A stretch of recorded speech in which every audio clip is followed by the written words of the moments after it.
यज्ञ का यह जो सूत्र है वो कितने बड़े कल्याण का सूत्र है।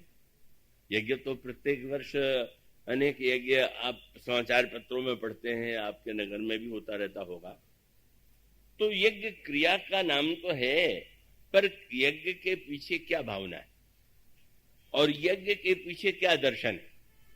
बिना यज्ञ के न तो श्री राम मिलेंगे और न तो बिना यज्ञ के श्री सीता जी प्रकट होंगी। उन यज्ञों में भिन्नता है। पहला सूत्र क्या कि मनुष्य के जीवन में कामना होनी चाहिए कि नहीं। कितनी सुंदर बात। बहुत से लोग भाषण के मंच पर, कथा के मंच से कामना की बड़ी निंदा करते हैं और कहते हैं कि व्यक्ति को निष्काम होना चाहिए, निस्वार्थ होना चाहिए। यह बात कहने में सरल है, उसको कहने के ढंग से सरल बनाया जा सकता है, पर सत्य नहीं। निष्कामता और निस्वार्थता का तात्पर्य क्या है। और यदि आप निष्कामता और निस्वार्थता का अधिक गुण गावें और ये कहें कि व्यक्ति को स्वार्थ युक्त, स्वार्थ छोड़ के कर्म करना चाहिए, तो दम्भी व्यक्ति हैं, वो दिखाने की चेष्टा यही करेंगे कि हम स्वार्थ रहित हैं। वो दिखाने की चेष्टा यही करेंगे कि हम निष्काम हैं। तो परिणाम होगा कि न तो समाज में निष्कामता आवेगी और न तो स्वार्थ का अभाव होगा, अपितु दंभ का विस्तार होगा। आप वह हैं, दंभ माने जो आप नहीं है उसको दिखाने की चेष्टा का नाम ही दंभ है। तो जो आप ये मान लेंगे कि कामना करना तो बड़ी नीची बात है, स्वार्थी होना तो बड़ा बुरा है, तो आपको कौन मिलेगा। आपको निष्काम निस्वार्थ के स्थान पर सचमुच चतुर स्वार्थी मिलेंगे, तो धूर्त निष्काम मिलेंगे जो उसके द्वारा आपको भ्रम में डाल देंगे। और तब सूत्र बहुत सुंदर है। श्री रामायण में ये कहा गया कि नहीं, आप स्वार्थी भी बनिए और आप कामना युक्त भी बनिए। इसकी निंदा मत कीजिए। ये मत कहिए कि तुम्हें निष्काम होना चाहिए, ये मत कहिए कि तुम्हें निस्वार्थ होना चाहिए। एक व्यक्ति अपने स्वार्थ की पूर्ति के लिए लोगों के स्वार्थ को नष्ट करके केवल अपने स्वार्थ में संलग्न हो जाता है और तब समाज में अशांति होती है, विरोध होता है। इसलिए व्यक्ति को यह शिक्षा मिलनी चाहिए कि नहीं, आप अगर कामना की पूर्ति चाहते हैं तो अब कोई बुरी बात नहीं है, छिपाइए मत, दिखावा मत कीजिए कि आप कितने निष्काम। मुझे तो किसी कहानियां बहुत याद नहीं रहती। एक बार मैंने लड़कपन में कथा सुनी तो किसी वक्ता ने सुनाया, एक बड़े कृपण व्यक्ति थे, दिन अच्छा नहीं लगता था और तब किसी को लगा कि इनसे अधिक से अधिक समृद्ध बहुत हैं, लिया जाए।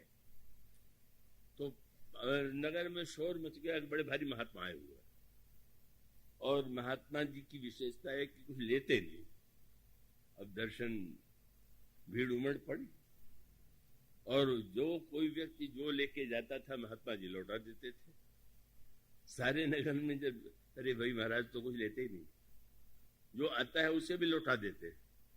पर व्यंग की कथा ये थी कि उस कृपण व्यक्ति ने जब सुना कि ऐसे महात्मा आ गए हैं कि जो भेंट किया जाए का उसको रखते नहीं लौटा देते हैं, तो उसको लगा कि आज अवसर है कि हम भी उदारों की श्रेणी में सम्मिलित हो जाएं।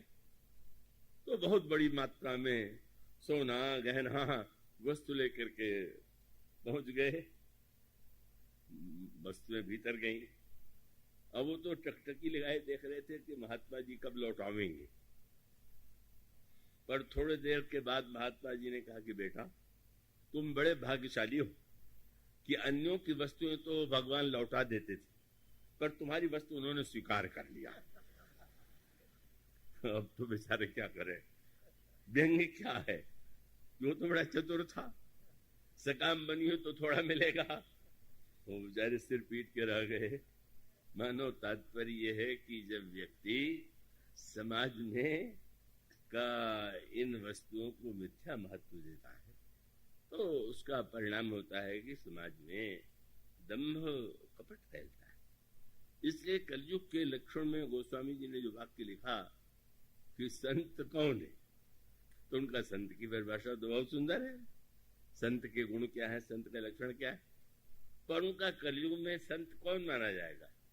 बोले मिथ्यारंभ, झूठ बोलने में बहुत कुशल, और दंभरथ जोड़ी, जो जितना झूठ बोल सके और जितना बड़ा दंभी हो, क्या होगा? तेने कहा संत, वही संत है। तो कोई दो चार व्यक्ति कहते होंगे, बोले ना ना, तेने कहा संत कहा तो सब कोई, सब के सब दंभी और मिथ्याचारियों को कहते हैं ये बड़े भारी संत है। इसका अभिप्राय केवल ये हुआ कि मिथ्याचार जीवन में सबसे बड़ा है। आप न स्वयं धोखा दूसरों को दीजिए, न दूसरों से धोखा खाइए। अपितु इसलिए भगवान राम के सामने अगर किसी ने निष्कामता की बात कही भी तो भगवान हंसने लगे। सुग्रीव का पढ़ते हैं ना, भगवान राम से अपना रोना रोया, माली ने मेरी पत्नी छीन ली, राज्य छीन लिया, और उसके पश्चात भगवान ने कहा मित्र घबराओ नहीं, मैं उस अभिमानी वाली का दंड, उसको दंड देकर तुम्हारा राज्य तुम्हें वापस ले जाऊंगा। अचानक वैराग्य और निस्वार्थता का एक उत्साह सुग्रीव की वाणी से फूट पड़ा। महाराज अब मेरा विचार बदल गया। क्या? बोले महाराज ये संसार मिथ्या है। अब इसके पहले नहीं मालूम था कि संसार मिथ्या है, पर अब भगवान को सुनाने लगे कि ये वस्तुतः संसार तो स्वप्न के समान है, जो सपने सर काटे कोई, जागे बिन्न दूर दुख होई, सत्व मित्र सुख दुख जख माही, माया कृत परमार्थ नाही, बाली परम हित जासु प्रसादा, मिलऊ राम तुम समन विषादा, सपने हूँ जैसन होई लड़ाई, जागे समझत मन सकुचाई, अब प्रभु कृपा करऊ ये भांति, सब तज भजन करऊ दिन राती। क्या हुआ? जब इतने ऊंचे त्याग वैराग की बात सुनी कि अब मैं सब कुछ छोड़ करके, हमें नहीं चाहिए तो, हमें नहीं चाहिए संपत्ति, हमें परिवार और बड़ाई नहीं चाहिए। क्यों? बोले सुख संपत्ति परिवार बड़ाई सब परिहरि करियो सेवकाई। सब क्यों छोड़ना चाहते महाराज? ये सब राम भक्ति के बाधक, सुख संपत्ति परिवार बड़ाई तो भक्ति में बाधक है। कैसे? आपको कैसे पता चला? कहीं संत तो पद और राधक, संतों से ऐसा मैंने सुना। इसलिए ऐसी कृपा करो कि सब कुछ छोड़ के आपका भजन करें। भगवान को प्रसन्न होना चाहिए। इतना बड़ा त्यागी मित्र मिल गया, जो ज्ञानी भी है, जो निष्काम भी है, जिसे कुछ नहीं चाहिए, पर भगवान हंसने लगे। सुन विराग संजित कपिवानी, बोले भी हंसी खूब हंस ले। अच्छा अच्छा, भाषण अच्छा दे ला रहा। हाँ, समझ रहे हैं? लगता है जितना सुना है आज सब सुना डालेगा मुझे। इतनी बड़ी विडंबना है। भगवान राम तो कह रहे कि मित्र तुम्हारा दुख हम दूर करेंगे, और भगवान को ये उपदेश दे रहे हैं कि शत्रु मित्र तो कुछ है ही नहीं। मानो यही है मिथ्याचार। और प्रारंभ में भगवान ने जो बाली को सुग्रीव को बाली से पिटने दिया, इसीलिए कि थोड़ा सा दो चार मुक्का लगेगा तो उसका नकली वैराग्य जो है समाप्त हो जाएगा। वह जो भी बोल रहा है वो भाषण नहीं देगा, इसीलिए भेज दिया लड़ने के बाद जब बाली आया और एक मुक्का, बहुत मुक्का थोड़ी मारना पड़ा, एक मुक्का मारा और उससे सब शत्रु मित्र और सब मिथ्या है और भजन चाहिए, आके भगवान को उलाहना देने लगे। महाराज आपने तो कहा था कि आप बाली का वध करेंगे, मैं पिटता रहा, मैं आपने तो कुछ किया नहीं। भगवान ने क्या बताएं, हम पहचान नहीं पाए। व्यंग क्या था? जब तुम में शत्रु मित्र का भेद नहीं है तो मैं कैसे पहचान पाऊं कि ये अच्छा है कि बुरा है, मित्र है कि शत्रु है? इस प्रसंग का तात्पर्य है कि हमें जीवन में मिथ्याचार से सर्वदा बचना चाहिए।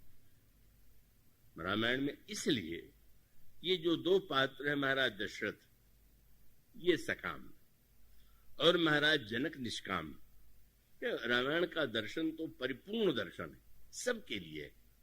महाराज दशरथ के जीवन में कामनाएं और महाराज जनक के जीवन में कामनाओं का अभाव। ऐसा हो सकता है कि कोई ऐसा विरला व्यक्ति हो कि जिसके जीवन में कामनाएं सर्वथा समाप्त हो चुकी हो। अब दोनों के प्रसंग में आप देखेंगे, दोनों के साथ यज्ञ को जोड़ा गया और यज्ञ को जोड़ने के पश्चात जो दोनों की व्याख्या की गई वो कितनी बड़ी सहज है, सरल है और वो हमारे आपके लिए समझने योग्य है।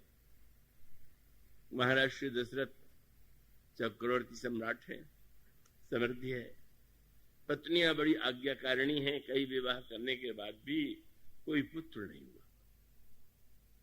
और पुत्र नहीं हुआ तो अभाव की अनुभूति जब वृद्ध हो गए तो ऐसा लगा कि सब कुछ होने पर भी पुत्र नहीं। और तब कहां गए? यहीं से कामना पुत्र की ये तीन इच्छाएं व्यक्ति के जीवन में पाई जाती हैं। पुत्र की इच्छा, धन की इच्छा और यश की इच्छा। तो आप देखेंगे कितना सुंदर इसमें विकास है यज्ञ के द्वारा। जब उन्होंने जाकर के गुरु वशिष्ठ से यह कहा, गोस्वामी जी ने जो पंक्तियां लिखी आप पढ़ते हैं, इसमें यज्ञ का बड़ा सुंदर विश्लेषण है।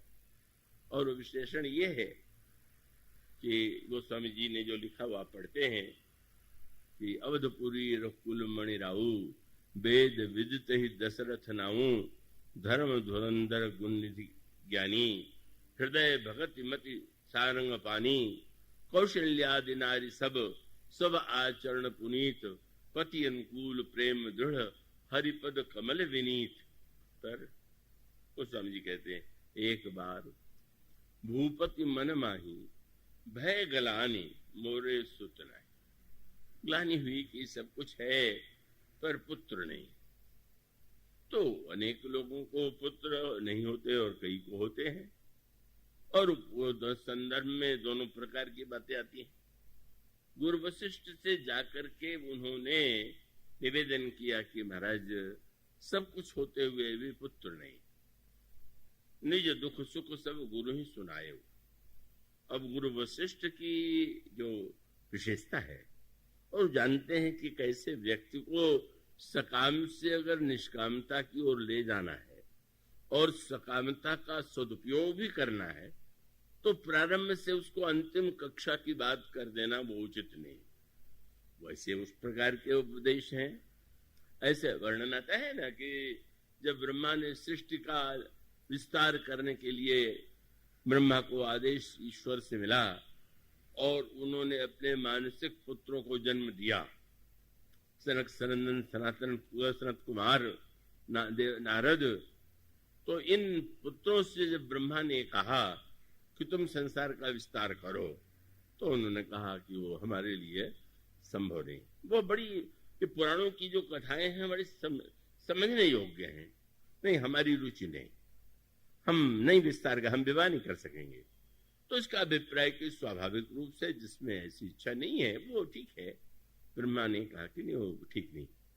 फिर रुद्र के द्वारा जो सृष्टि का विस्तार हुआ भयावना था और तब उसके पश्चात फिर ब्रह्मा ने जिस तरह से मानव जाति को जड़ के जन्म और विस्तार के लिए जिनको नियुक्त किया वो दक्ष है, मनु है।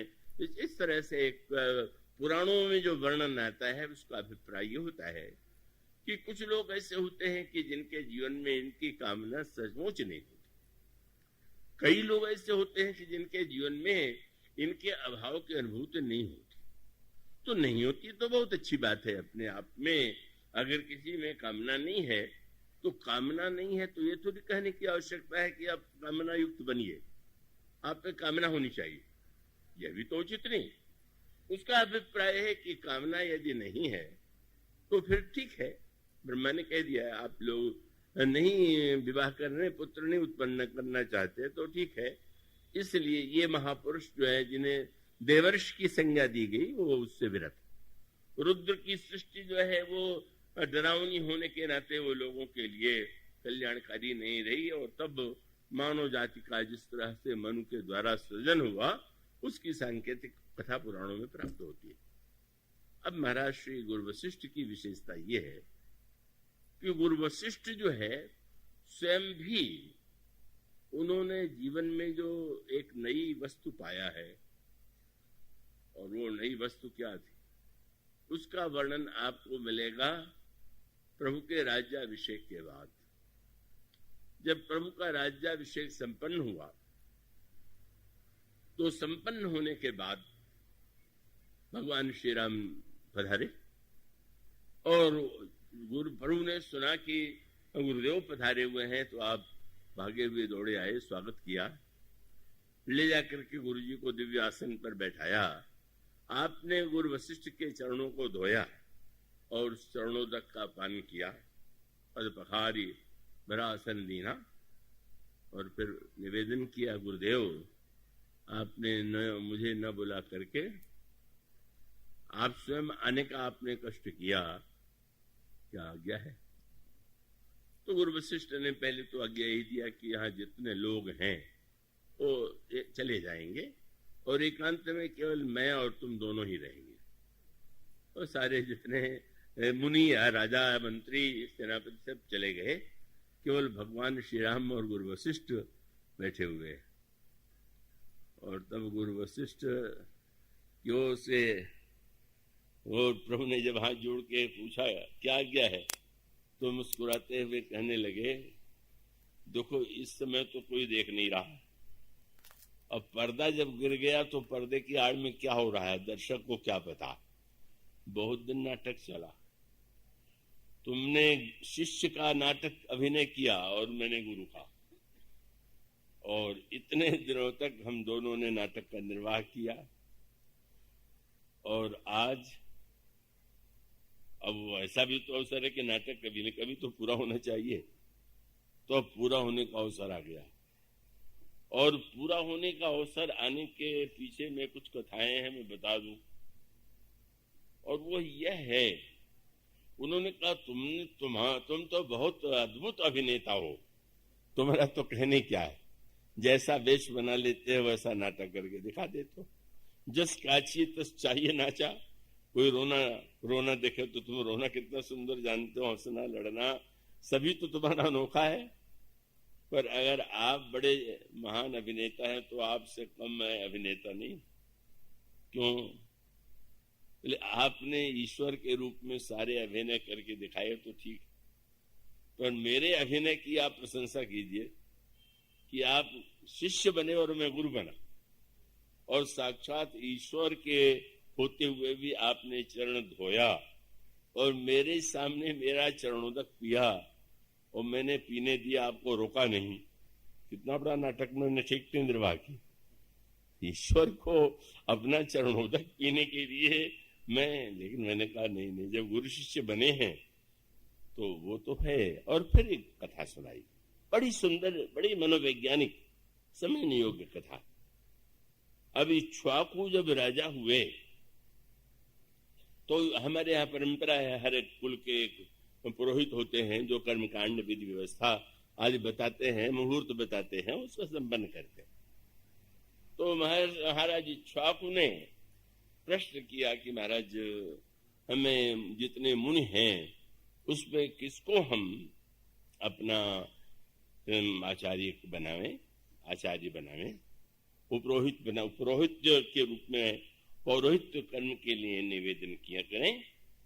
तो ब्रह्मा ने कहा कि मेरे पुत्र वशिष्ठ को तुम अपना पुरोहित बनाओ। वशिष्ठ भी उनके पुत्र हैं, तो वो पुत्र तो जो पुत्र मन से उत्पन्न हुए थे वो तो पूरी तरह से विरक्त थे, लेकिन वशिष्ठ को तो उन्होंने दूसरे दिशा में प्रेरित किया। तो उन्होंने कहा कि जाकर के वशिष्ठ को ही तुम अपने कुल का पुरोहित बनाओ। इक्ष्वाकु ने जाकर के निवेदन किया, मेरे पुरोहित बनना स्वीकार कर लीजिए। तो शास्त्रों में त्याग की तुलना में पौरोहित्य की निंदा की गई। निंदा का अर्थ केवल इतना है कि पुरोहित में तो सकामता होगी ही, दक्षिणा लेगा, दान लेगा, व्यवहार में उसे भी कुछ चाहिए। तो इसलिए जो त्यागी और निष्काम है उनके लिए उसकी अपेक्षा नहीं है। जो देन लेन कर सकता है वो ठीक है, वो पुरोहित बने। तो उन्होंने कहा कि श्री राम, मैंने उस समय कहा कि नहीं नहीं राजन, मुझे कोई वस्तु नहीं चाहिए, कुछ नहीं चाहिए, इसलिए मैं पुरोहित नहीं बनूंगा। पौरोहित्य कर्म अत्यंत निंदनीय है। निंदनीय का अर्थ है त्याग की तुलना में, इसलिए उपरोहित्य कर्म अति मंदा, वेद पुराण स्मृति कर निंदा। तो इसलिए मैंने कहा कि मैं नहीं पुरोहित बनता। इक्ष्वाकु लौटे, ब्रह्मा जी से निवेदन किया कि महाराज आपने कहा और मैंने जाकर के उनसे निवेदन किया, पर वो पुरोहित नहीं बनना चाहते। तो ब्रह्मा ने कहा मेरे साथ चलो, मैं तुम्हें स्वीकृति दिला दूंगा, पुरोहित बनेंगे। और तब ब्रह्मा और वशिष्ठ में जो संवाद हुआ वो अध्यात्म साधना का अनोखा सूत्र था। उन्होंने ये कहा कि पुत्र, इक्ष्वाकु महाराज तुम्हें पुरोहित बनाना चाहते हैं, तुम क्यों अस्वीकार कर रहे हो? तो महाराज ये पौरोहित्य तो जिनके हृदय में संग्रह आदि की इच्छा हो उनके लिए ठीक है, मैं इन वस्तुओं को नहीं चाहता। बहुत ठीक था। एक त्यागी महात्मा का जैसा उत्तर था वैसा वशिष्ठ जी ने दिया। लेकिन वशिष्ठ जी ने से ब्रह्मा ने जो प्रश्न किया बड़े महत्व का, बोले इन वस्तुओं का त्याग तुम क्यों करना चाहते हो? त्याग का उद्देश्य त्याग है कि त्याग का उद्देश्य त्याग से और बड़ी वस्तु पाना है?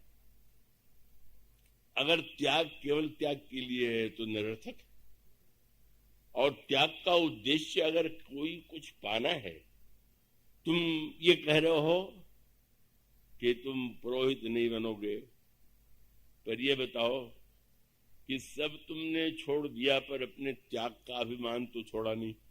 मैं बड़ा त्यागी हूं, मुझे कुछ नहीं चाहिए। और साथ साथ क्या तुम्हें मैं एक सूचना दे रहा हूं कि जिस कुल का पुरोहित मैं तुम्हें बना रहा हूं उसी कुल में ईश्वर जन्म लेने वाला। और तब जिस पौरोहित्य से ईश्वर मिलेगा उसे चाहे लो स्वीकार करोगे कि बड़े त्यागी बनकर के, पुरोहित न बनकर के तुम ईश्वर से भी वंचित रह जाओगे। त्याग का अभिमान छोड़ो, पुरोहित बनो। और वो वशिष्ठ जी ने श्री राम को सुनाया, उपरोहित कर्म अति मंदा, वेद पुराण सुमृति कर निंदा, जबन लेम तब विधि मोही, कहा लाभ आगे सुत तो ही, परमात्मा ब्रह्म नर रूपा, होई रघुकुल भूषण भूपा। बोले और महात्माओं को तो जीवन में कभी कभी मिलेंगे, और पुरोहित बन जाओगे तो रोज देखोगे। उन त्यागियों की तरह रहोगे कि मैं जो कह रहा हूं? तब उन्होंने कहा तब मैं हृदय विचारा, योग यज्ञ व्रत दान, जाकह करिए सुपई हूं, धर्म न आन। अरे जिस पुरोहित बनने से भगवान मिलेंगे, भले ही हमको निष्काम न माना जाए, लेकिन ईश्वर तो मिलेगा, इसीलिए मैं पुरोहित बन गया। और इतने दिनों तक मैंने ठीक ठीक नाटक का निर्वाह किया, अब दक्षिणा मुझे दे दो। क्या बोलो, दक्षिणा तुमने लिया। वशिष्ठ जी समय समय पर पुरोहितों की तरह व्यवहार भी करते थे। पुरोहित जैसे बता देते कि हाँ ये देना चाहिए, हाँ देना चाहिए। गोस्वामी जी लिखते हैं रामायण में कि विवाह के बाद गुरु वशिष्ठ जो है दशरथ जी को याद दिला देते थे कि ये नेक अभी बाकी है। गोस्वामी जी ने पंक्ति लिखा है, नेग लाए मुन लायक लीना, नेग मांगी मुन नायक लीना। मुन नायक ने नेंग मांग के लिया। बोले ये करने का उद्देश्य यही था कि मैं ठीक ठीक आज उसके बदले में मैं मांगने आया हूं। यहां गुरु शिष्य नहीं है, ईश्वर और उसका एक भक्त है। और तब उन्होंने वरदान मांगा, नाथ एक बर मांगो, राम कृपा करि देहु, जन्म जन्म प्रभु पद कमल, कबहु घटे जनने। हम यही चाहते हैं कि प्रत्येक जन्म जन्म में तो जन्म कैसे होगा महाराज? तो जन्म तो जिनके जीवन में कुछ पाप शेष रहता है उनका होता है। बोले आपसे चरण धुला के जो पिए उससे बड़ा और क्या होगा? तो इसलिए जन्म तो होनी चाहिए, पर जन्म के बाद आपके चरणों में निरंतर प्रेम बना रहे। मानो सूत्र यह है कि उस सकामता के द्वारा जो हमें ईश्वर के पास पहुंचा दे, ईश्वर से मिला दे, और यही हुआ। गुरु वशिष्ठ बड़े प्रसन्न हुए। इतने दिन तक पुरोहित बने इसीलिए थे कि इसी कुल में प्रभु जन्म लेंगे, और तब उन्होंने महाराज श्री दशरथ से कहा कि ठीक ठीक, अवश्य तुम पुत्र प्राप्त करोगे, पर इसके लिए यज्ञ करो। पुत्र काम शुभ यज्ञ करावा, ये सूत्र है। कामना कीजिए पर उसकी पूर्ति शुभ हो। इसलिए आप देखते हैं ना, दीपावली के पूजन में जो गणेश जी और लक्ष्मी जी दो की पूजा की जाती है, तो दीवालों पर भी लोग लिख देते हैं शुभ लाभ। तो लाभ के साथ शुभ लिखने की आवश्यकता क्या है? बोले लाभ शुभ ही नहीं होता, अशुभ भी होता। शुभ लाभ का अर्थ है कि लक्ष्मी जी तो हमें, पर गणेश जी विवेक दे कि वो लाभ शुभ लाभ हो।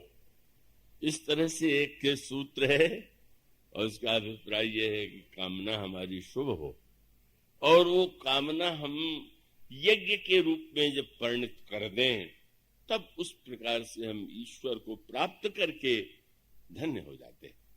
हमारी कामना निंदनीय नहीं रह जाती, परम आनंदमयी हो जाती है।